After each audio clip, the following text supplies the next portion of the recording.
Sendo uma das 6 luas superiores da obra, Gyoko é um dos antagonistas do atual arco da Vila dos Ferreiros juntamente com Hantengo. Desde a sua primeira aparição, Gyoko chamou a atenção de todos os fãs, seja ela pela sua aparência ou então pelos seus poderes. E agora, nesse vídeo, você vai acompanhar aqui comigo tudo sobre o Gyoko, desde a sua origem até o momento da sua morte.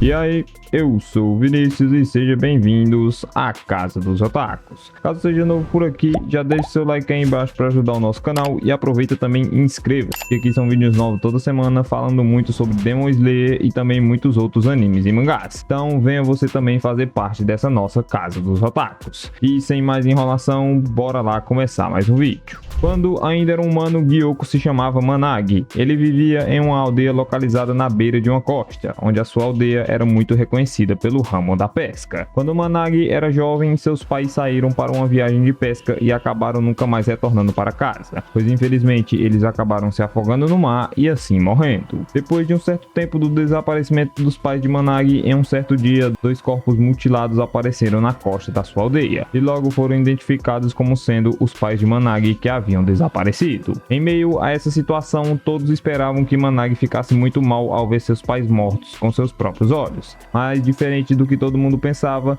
Managi acabou desenvolvendo como trauma um fascínio grotesco por cadáveres, sejam eles de humanos ou então de peixes. Após isso, os demais aldeões da vila relataram por diversas vezes que acabaram vendo Managi obcecado por carcaças de peixe que ele encontrava pela vila, o que fez com que toda a comunidade praticasse ostracismo contra ele e ficasse o mais longe possível, pois todos ali acreditavam que o Managi havia enlouquecido após presenciar a morte de seus pais. Por conta de como era falado sobre ele na vila, um dia uma certa criança encontrou Managi e o provocou pelo comportamento incomum que ele sempre possuía. Isso acabou deixando Managi muito irritado, ao ponto dele matar essa criança e colocar seu corpo dentro de um dos vasos que ele utilizava para pescar. Quando os pais da criança descobriram que seu filho estava morto e que o responsável por isso havia sido Managi, eles o esfaquearam com uma lança de pesca e deixaram ele morrendo no local. Durante um período de 12 horas, Managi ficou lá, ferido, apenas esperando o momento da sua partida. Mas de repente um homem surge diante dele. Esse homem era Muzan Kibutsuji, que se aproveitou da situação trágica que Managi se encontrava para lhe propor o acordo e transformar ele em um demônio. Com Managi aceitando o acordo de Muzan, agora ele virou um de seus servos e deixou de se chamar Managi e passou a se chamar Gyoko. Desde a sua quase morte, Gyoko passou a desenvolver um forte ódio por todos os seres vivos, curtindo ao máximo a sua nova vida como um demônio e adorando sempre ao seu mestre Muzan. Lembra da obsessão por peixes e cadáveres que ele desenvolveu quando viu seus pais mortos? Pois bem, como um demônio isso se tornou ainda pior, e Gyoko passou de não apenas gostar de corpos, mas também de modificar o seu corpo para ficar o mais parecido possível com um peixe, chegando até a sua forma bizarra que conhecemos. Um humanoide branco sem braços que possui bocas no lugar dos seus olhos.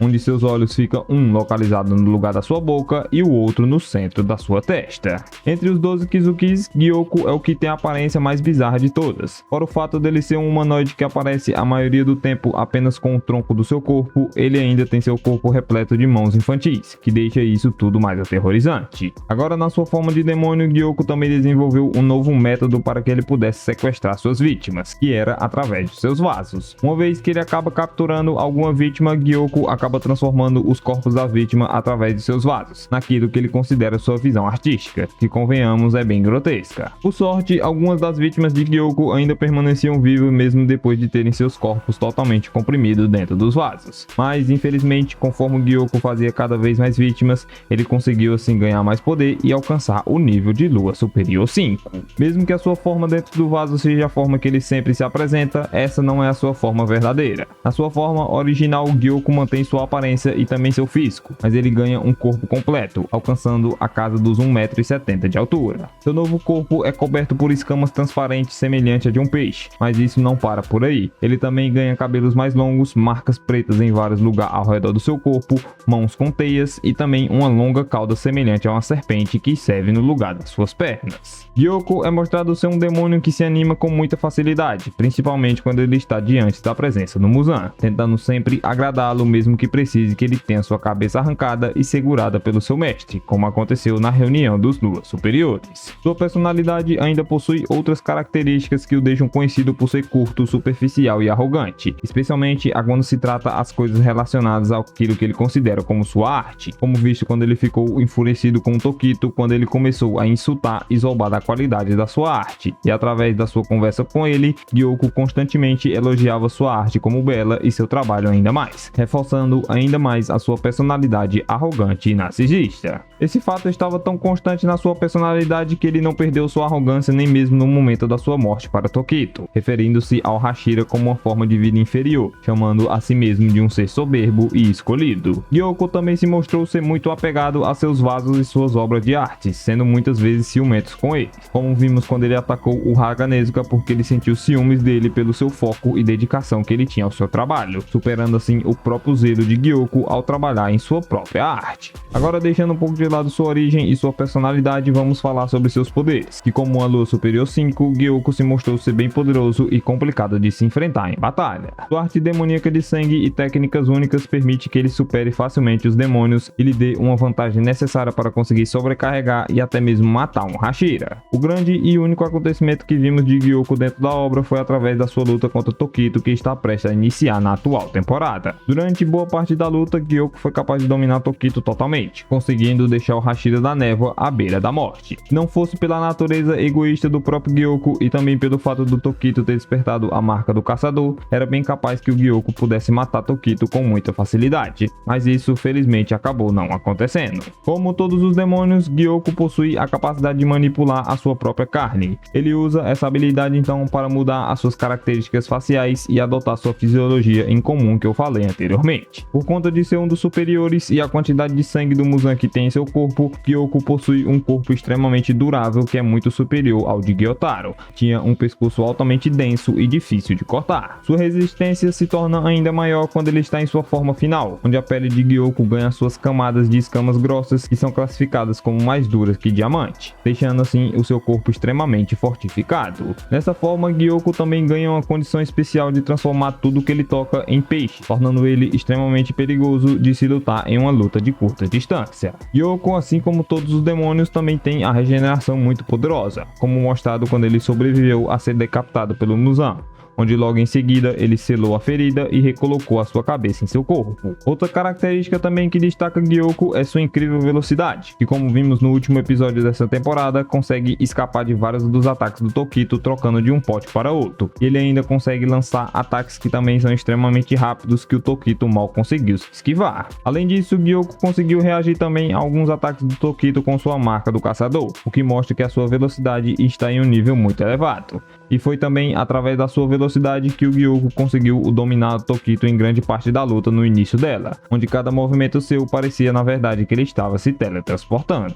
Sua arte demoníaca de sangue se chama Vasos de Porcelana. Com ela, Gyoko é capaz de criar vasos dos mais variados tamanhos e distribuí-los por onde ele quiser. Sua primeira habilidade que ele mostrou foi a capacidade de se teletransportar de um pote para o outro instantaneamente para compensar a sua falta de pernas na primeira forma, como eu falei. Além de servir como um meio de transporte, seus vasos também servem como um espaço para prender os objetos e as pessoas que o Gyoko acaba capturando. Caso esse objeto ou pessoa sejam maiores que o vaso, eles conseguem comprimi-los até que seja possível ele entrar dentro deles. Esses vasos também parecem dar a Gyoko a liberdade de tudo o que ele quer lá dentro, já que vimos ele usar um de seus vasos para fundir objetos de maneiras impossíveis e também coisas bizarras que ele acreditavam ser a sua arte, como foi mostrado no episódio de ontem, que ele mostrou aquele amontoado de ferreiros que ele havia capturado, permitindo assim que o Gyoko crie o que ele quiser dentro de seus vasos. Durante o último episódio também vimos Gyoko criar vários peixes gigantes para atacar a Vila dos Ferreiros e matar todos que viviam ali. Diferente dos demais demônios, eles não morrem quando têm suas cabeças cortadas, mas sim quando o vaso que está em suas costas são destruídos. Todos esses peixes possuem características únicas. Alguns têm garras extremamente afiadas, outros têm múltiplas pernas humanoides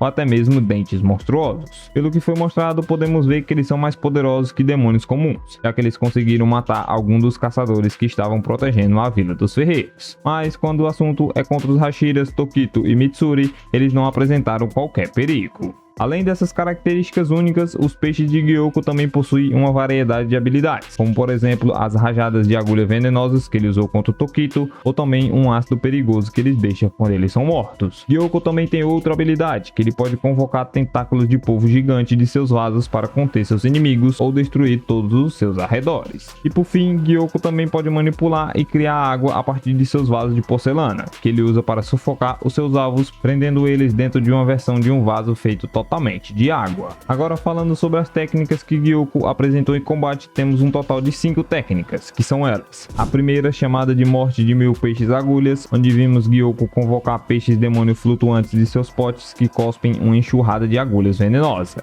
Esse veneno contém propriedades paralisantes que imobilizam o alvo por um determinado tempo. Sua segunda habilidade que vimos foi o Pote da Prisão de Água, onde Gyokko cria uma estrutura de vaso feito totalmente de água para prender o seu alvo, como no caso foi o do Tokito.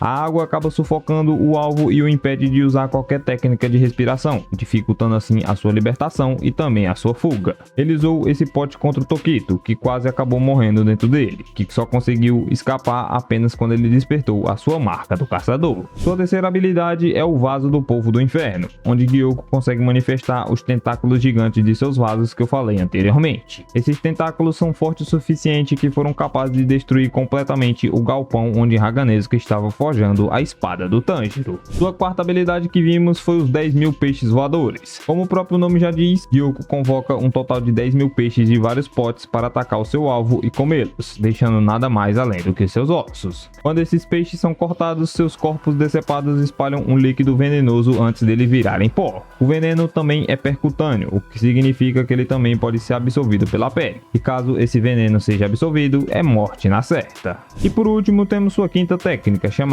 de Escamas de Peixe Assassino. Quando está em sua verdadeira forma, Gyokko desfere uma rajada de ataques físicos de longo alcance usando sua imensa velocidade, na tentativa assim de causar um grande dano em área. É isso, galera, isso foi tudo que conhecemos sobre Gyokko. Ficou nítido que sua arte demoníaca retrata toda a sua vida quando ele ainda era humano, os aspectos do mar, os peixes e tudo mais. Tudo isso acaba vindo de onde Gyokko cresceu, a sua vila no litoral e sua família sendo famosa no ramo da pesca. Mesmo que seu design pareça bizarro, entre os duas superiores, ele é o que mais podemos chamar de um verdadeiro demônio. É um personagem bem interessante que partiu muito cedo na obra. Como eu falei no decorrer do vídeo, por muitos momentos na luta contra o Tokito, ele acabou dominando ele, mas por conta do despertar da sua marca do caçador, seus níveis de poder se elevaram muito. E também com a criação da sétima forma da respiração da névoa por Tokito, isso deixou a batalha ainda mais desbalanceada, o que acabou ocasionando na morte do Gyokko. Obrigado se você ficou até aqui, continue assistindo um dos nossos vídeos sobre Demon Slayer que eu vou estar deixando aqui na tela. Eu te espero no nosso próximo vídeo.